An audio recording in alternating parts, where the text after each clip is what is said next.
인디언 추장이 손자에게 이렇게 말을 하였습니다.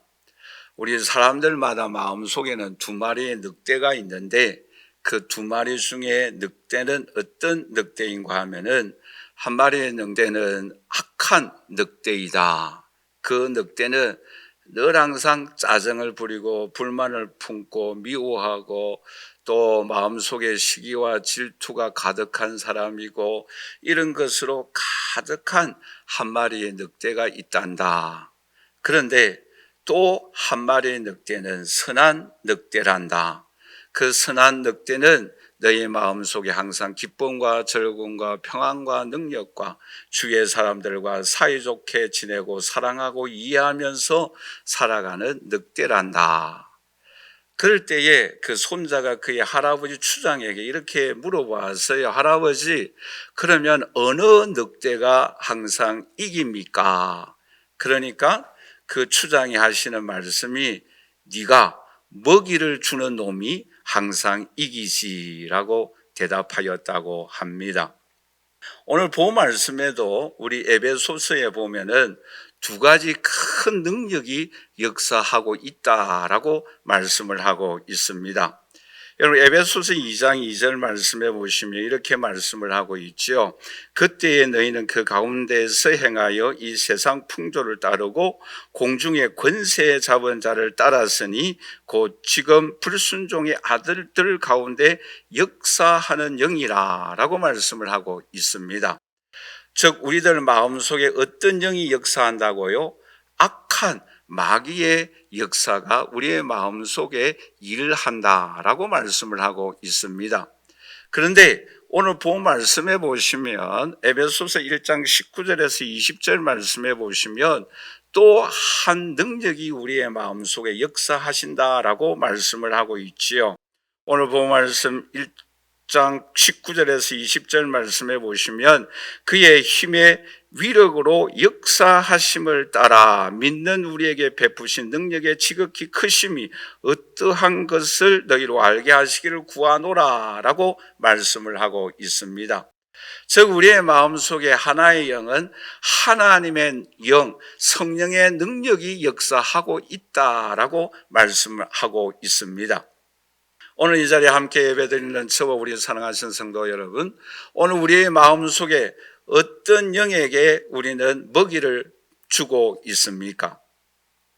우리의 마음속에 역사하는 하나님의 능력이, 성령의 능력이 역사하여야 합니다. 그러기 위하여서는 오늘 우리가 어떤 것을 공급하여야 합니까? 여러분 에스겔 37장 말씀해 보시면 마른 뼈들이 너무나 많이 있었어요. 힘을 쓸 수가 없었어요. 그런 마른 뼈들을 향하여 하나님께서 선지자에게 어떻게 말씀하십니까?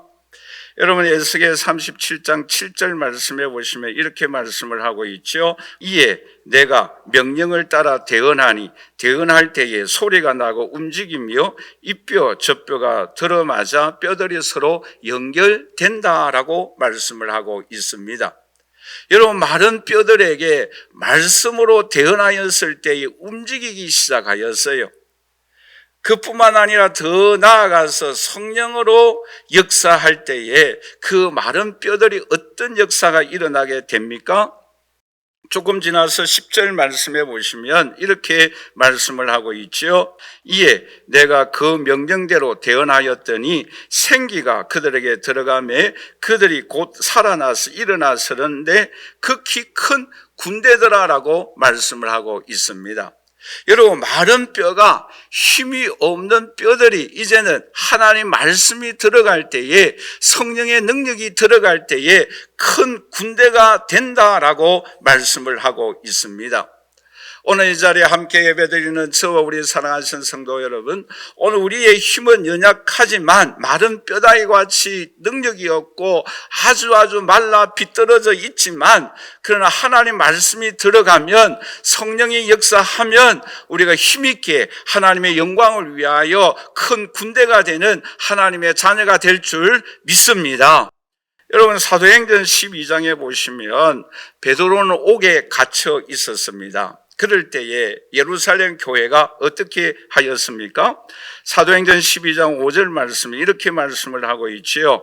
이에 베드로는 옥에 갇혔고 교회는 그를 위하여 간절히 기도하였습니다. 여러분, 사도 베드로는 옥에 갇혔어요. 어찌할 수가 없어요. 초대교회에 큰 핍박이 일어나고 있습니다. 그럴 때 교회는 베드로를 위하여 기도하였어요.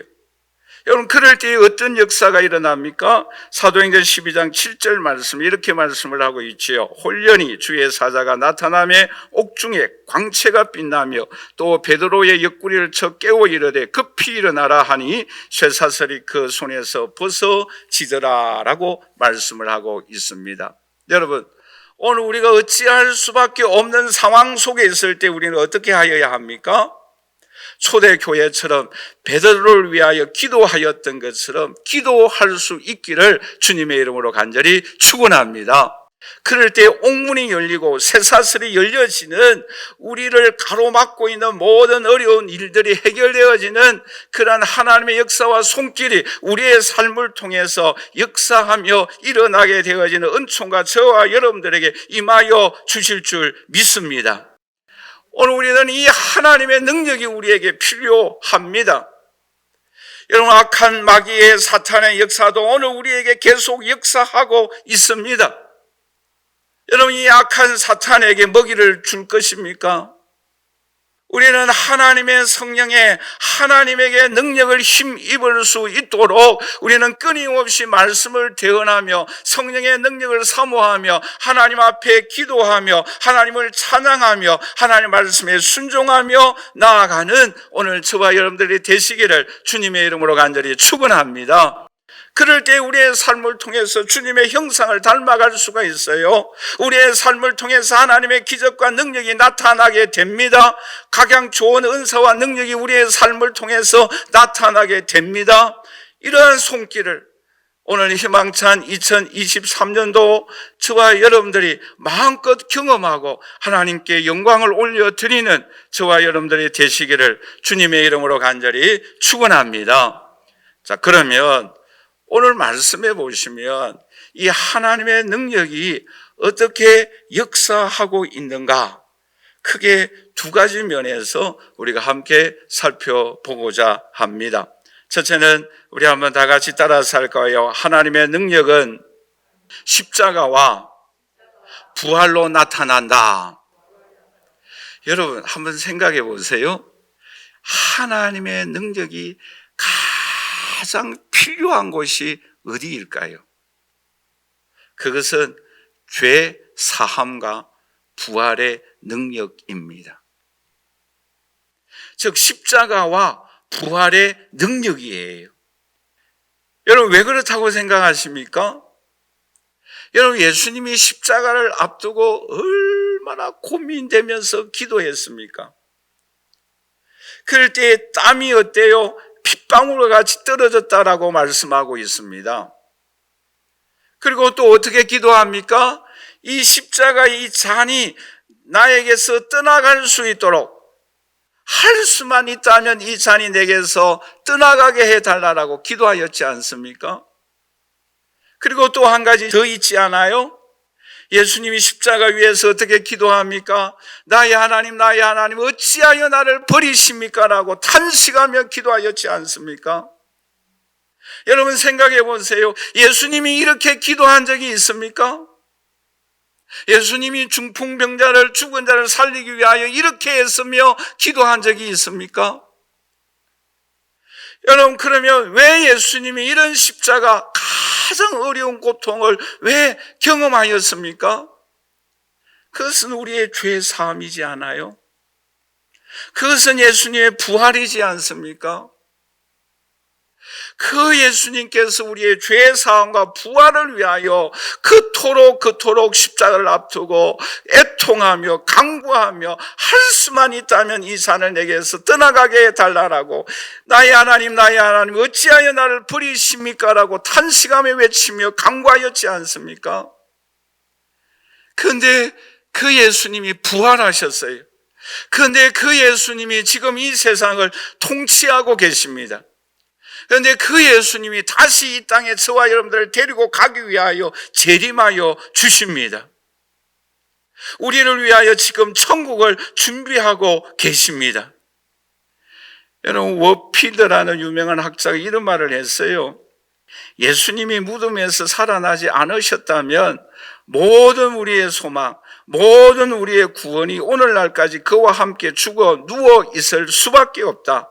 그러나 예수 그리스도의 부활은 그의 완성된 사역, 완성된 구원, 성취된 하나님의 역사가 꼭 필요하였기 때문에 그는 부활하였다라고 말한 바가 있습니다. 여러분, 오늘 본문 말씀 19절에서 20절에도 이렇게 말씀을 하고 있죠. 우리 한번 다 같이 읽어보도록 할까요?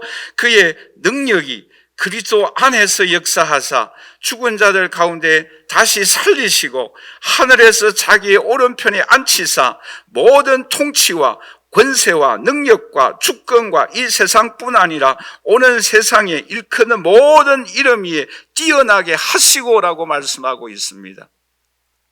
여러분, 하나님의 능력이 예수님의 십자가를 통해서, 예수님의 부활을 통하여, 지금 이 순간에는 통치를 통하여, 앞으로는 주님의 재림하시는 것을 통하여 능력이 나타나고 있습니다. 여러분, 우리는 이 예수님의 죄사함, 부활, 통치, 재림을 우리는 확실하게 분명하게 믿고 살아가야 합니다. 여러분, 또 한 가지 여러분들에게 질문을 하겠습니다. 예수님의 죄사함과 부활과 이 세상의 통치와 재림을 믿는다고 한다면 우리가 이 세상이 어떻게 살아가야 하겠어요? 저는 이 말씀을 준비하다가 제가 예수님으로부터 죄사함과 부활과 통치와 앞으로 재림을 믿는다고 한다면 나는 어떻게 지금 살아가고 있는가? 그것을 생각하니까 가슴이 멍멍해요. 더 이상 설교를 준비할 수가 없었어요. 그냥 하나님 앞에 무릎을 꿇을 수밖에 없었어요. 여러분, 생각해 보세요. 누가 우리를 향하여 내 죄의 사함을 받았느니라 라고 말할 수가 있겠어요? 바람아 바다야 잔잔하라 라고 외칠 수 있는 사람이 누가 있겠습니까? 안전뱅이를 향하여 일어나라 라고 말할 수 있는 사람이 누가 있겠어요? 여러분, 주님은 사망 권세를 깨뜨리고 부활하셨어요.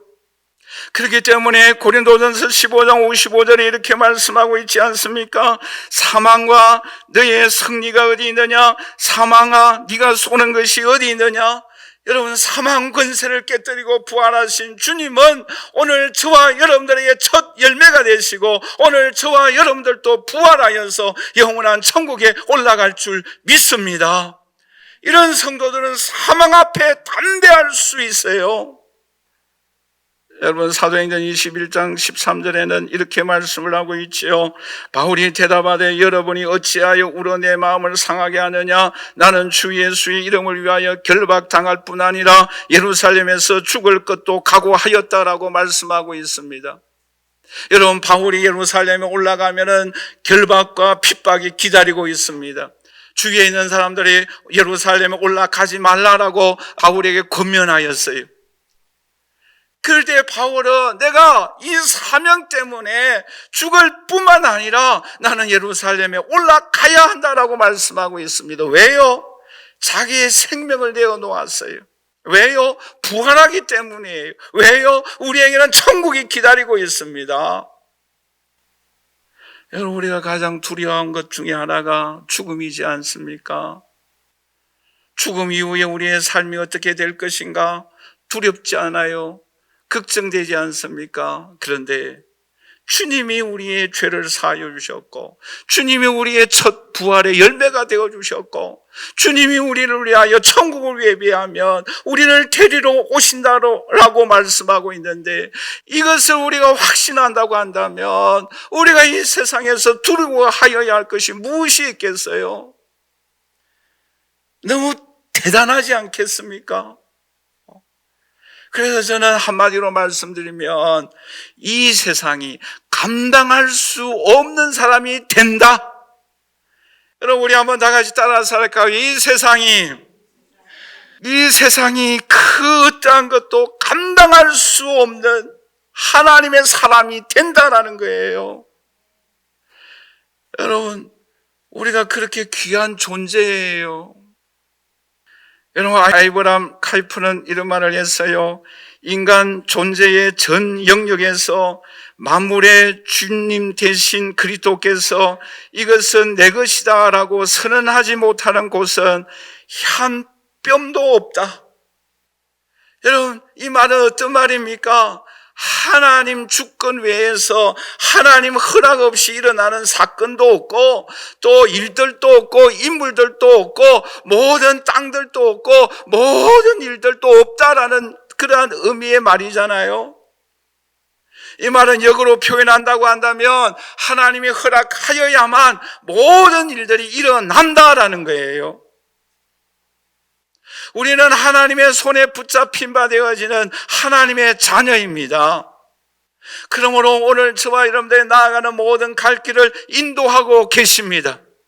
그분은 우리의 선한 목자가 되십니다. 푸른 초장 잔잔한 물가로 인도하여 주십니다. 하늘의 영광이 우리의 삶을 통하여 나타나 주십니다. 그 하나님만을 바라보며 나아가는 오늘 저와 여러분들이 되시기를 주님의 이름으로 간절히 축원합니다. 마지막 두 번째로 하나님의 능력이 어떻게 나타납니까? 우리 한번 다 같이 따라서 할까요? 하나님의 능력은 하나님의 충만으로 나타난다. 여러분, 오늘 본 말씀해 보시면 1장 22절과 23절을 우리 다 같이 한번 읽어보도록 하십시다. 또 만물을 그의 발 아래에 복종하게 하시고 그를 만물 위에 교회의 머리로 삼으셨느니라. 교회는 그의 몸이니 만물 안에서 만물을 충만하게 하시는 이의 충만함이니라 라고 말씀을 하고 있죠. 자, 저를 보십시다. 여기에서 예수님은 무엇으로 말씀하고 있습니까? 머리로 표현하고 있죠. 오늘 우리들은 무엇으로 표현하고 있어요? 몸으로 표현하고 있습니다.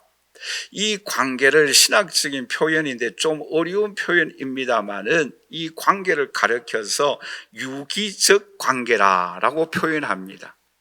이 말은 좀 더 쉽게 풀이하면은 생명을 유지하기 위하여 반드시 필요한 관계가 유기적 관계다라고 말을 해요. 가령 예를 들어서 우리 여자 성도님들은 우리 집사님, 권사님들은 다 아시겠습니다만은 우리 배 속에 있는 아기가 무엇에 연결되어져 있어요?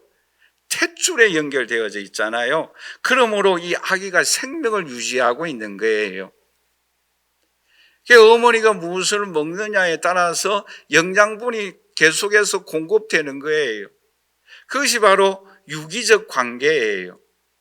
그런데 오늘 저와 여러분들도 마찬가지예요. 예수님이 우리에게 머리예요. 우리는 몸이에요. 그러니까 예수님께서 오늘 우리에게 계속해서 유기적인 관계로, 생명의 관계로 영양분을 계속 공급해 주신다라고 말씀하고 있습니다. 자, 그런데 여기서 우리가 또 한 가지 기억해야 될 게 있어요. 그게 뭔가 하면은 여러분 23절을 다시 한번 읽어보도록 하십시다. 교회는 그의 몸이니 만물 안에서 만물을 충만하게 하시는 이의 충만함이다 라고 말씀을 하고 있습니다. 자, 앞을 보십시다. 여기서 이 말은 어떤 말인가 하면은 이 아놀드 박사가 이런 말을 했어요. 우리 한번 읽어보도록 할까요? 교회는 그리스도를 말미암아 충만하게 되고, 자 보십시다. 이것이 수동태예요. 앞에 있는 말씀도 마찬가지입니다. 교회는 누구로 말미암아 충만하게 된다? 그리스도로 말미암아 충만하게 된다라는 거예요. 여러분, 충만하게 되는 그 꼭대기가 어디까지예요? 그리스도에게까지예요. 이 말은 무슨 의미예요? 한량 없다라는 거예요. 끝이 없다라는 거예요. 여러분 생각해 보세요. 그리스도의 충만, 한 가지만 생각해 보세요. 그리스도의 성령을 우리에게 부어주신다라고 말씀하고 있는데 여러분 끝이 있습니까? 없어요. 여러분 축복을 한번 생각해 보세요. 그리스도의 충만이니까 끝이 있습니까? 없습니까? 할렐루야. 여러분 성령도 축복도 능력도 은사도 건강의 은혜도 지혜도 아멘 할 때까지 계속해서 우리에게 주시는 거예요. 끝이 없어요. 끝이 없어.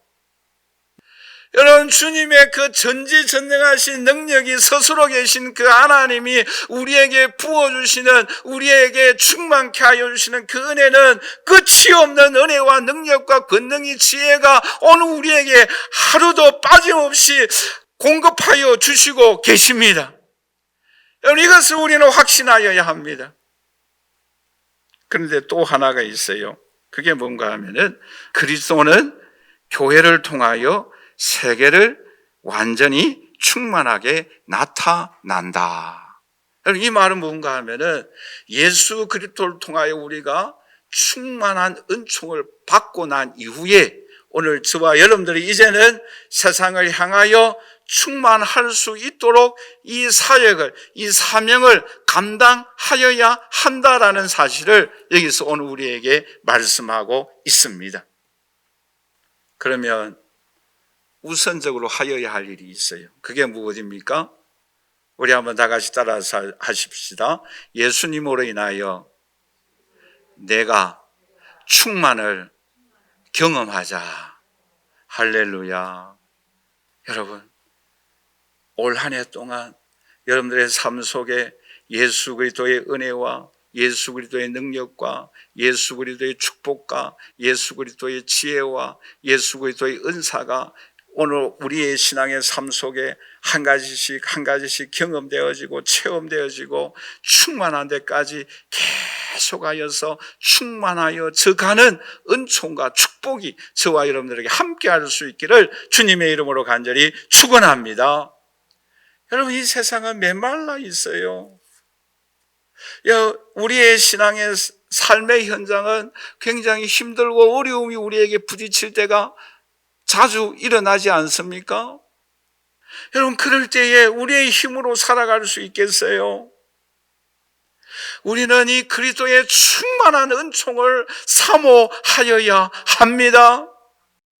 지혜가 부족하면은 지혜를 우리에게 주시는 주님 앞으로 나아가십시다. 일용할 양식을 위하여 하나님 앞에 나아가십시다. 건강을 위하여 하나님 앞에 나아가십시다. 이 지역의 복음화를 위하여 하나님 앞에 나아가십시다.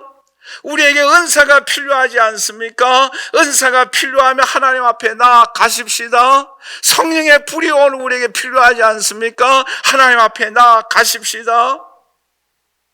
우리는 이 충만을 힘입어야 합니다. 여러분 살몬드라는 유명한 학자는 이런 말을 했어요. 그리스도 안에 있는 풍성한 신적인 능력들 그리고 특질들이 그리스도에 의하여 교회에 전달되어지는 것이다. 그러므로 교회는 그리스도의 임재를 충만하여지고 그리스도의 생명으로 활기에 차고 그리스도의 은사와 능력, 은혜들로 충만해지는 것이다 라고 말한 바가 있습니다.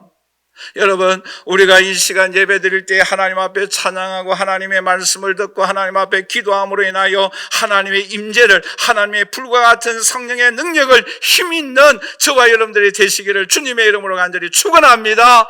이것이 우리의 삶의 힘이고 능력입니다. 여러분 우리가 신앙생활하면서 이 하나님의 임재와 능력과 축복과 권능을 경험함으로 인하여 우리의 신앙생활이 살아 있어야 합니다. 생명력이 있어야 합니다. 죽은 마른 뼈와 같은 신앙의 삶이 아니라 큰 군대가 되어져서 하나님의 영광을 위하여 살아가는 오늘 저와 여러분들이 되어져야 합니다. 이것이 오늘 우리의 신앙의 삶이 되어져야 해요.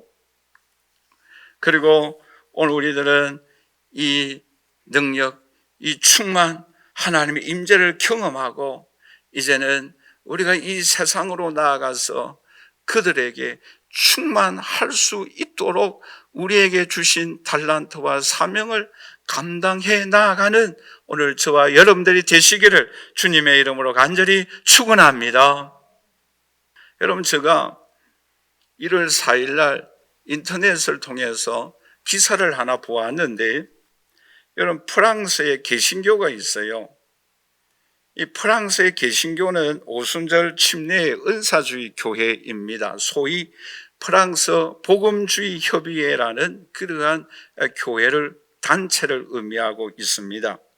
그런데 여기에 나온 기사를 보니까 2022년도에 신자가 74만 5천 명이었다라는 거예요.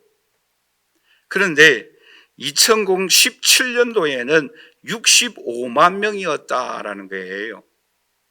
여러분, 2017년에 65만 명에서 2022년 12월 달에 74만 5천 명으로 부흥하였다라는 거예요. 몇 프로가? 15%가 부흥했다라는 통계가 있더라고요. 여러분, 우리 한국 교회는 어떠합니까? 프랑스도 똑같이 코로나 바이러스 경험하였지 않습니까? 교회 수도 원래 2017년도에는 2,521개였는데 2022년도에는 2,700교회로 부흥했다라는 거예요. 이 프랑스라는 나라는 가톨릭 국가예요. 그런데 왜 그렇다고 한다면 부흥하였는가? 프랑스의 자유신학대학교를 수학한 웹심대 신대원 교수인 김성규 교수님이 이렇게 이야기를 하고 있습니다. 다른 종교들은 이성적이고 과학적으로 접근하였지만 이러한 부흥하는 교회는 하나님을 경험하는 신앙을 강조하였기 때문이다라고 결론을 내리고 있습니다. 여러분, 이 시기는 다 같이 코로나로 인하여 어려운 시대였어요.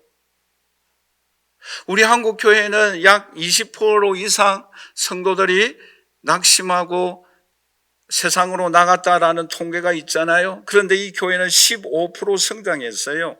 왜요? 하나님이 어떤 분인가라는 것을 경험하였다라는 거예요. 여러분, 하나님을 경험하다 보니까 자기의 신앙이 성장해 나가고 이 복음의 능력을 다른 사람들에게 전할 수밖에 없지 않겠어요? 소금과 빛의 삶을 살아갈 수밖에 없지 않겠어요? 그러다 보니까 프랑스 교회가, 그 가톨릭 국가가 부흥하고 있다라는 거예요.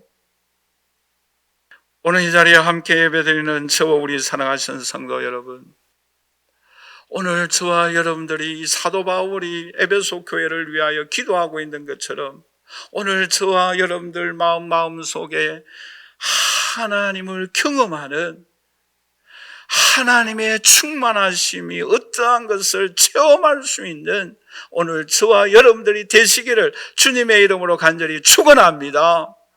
그래서 간증거리가 있을 수 있기를 주님의 이름으로 간절히 축원합니다. 내 신앙이 성장해 나아갈 수 있기를 간절히 소원합니다. 그럴 때 주변에 영향력을 끼칠 수밖에 없어요. 결론적으로 말씀을 맺겠습니다. 오늘날 이 세상에서 가장 큰 능력이 필요한 것은 십자가와 부활입니다. 여러분, 주님은 이 십자가와 부활을 앞두고 하나님 앞에 기도하였습니다. 핏방울이 되어질 정도로 고통 가운데 부러지셨습니다. 그러므로 오늘 우리가 죄 사함 받고 부활의 첫 열매 되신 주님처럼 오늘 저와 여러분들도 부활하여서 영원한 천국에 올라갑니다. 이 확신을 가지고 살아가십시다. 담대한 믿음을 가지고 살아가십시다. 그럴 때에 하나님께서 우리들을 지켜주시고 보호하여 주시고 존귀케 하여 주십니다. 더 나아가서 하나님의 충만하심으로 오늘 저와 여러분들에게 충만한 은총을 베풀어 주십니다. 하나님의 지혜를, 하나님의 능력을, 하나님의 강건하여 주시는 은총을, 하나님께서 우리에게 주시는 은사를 오늘 우리는 경험하십시다. 체험하십시다. 그리하여 우리의 신앙이 살아있고 운동력이 있는 삶을 살아가십시다. 그리하여 우리의 삶을 통하여 이 지역이 하나님의 나라가 확장되어지고 우리의 삶을 통하여 영향력을 끼칠 수 있는 오늘 저와 여러분들이 되시기를 주님의 이름으로 간절히 축원합니다.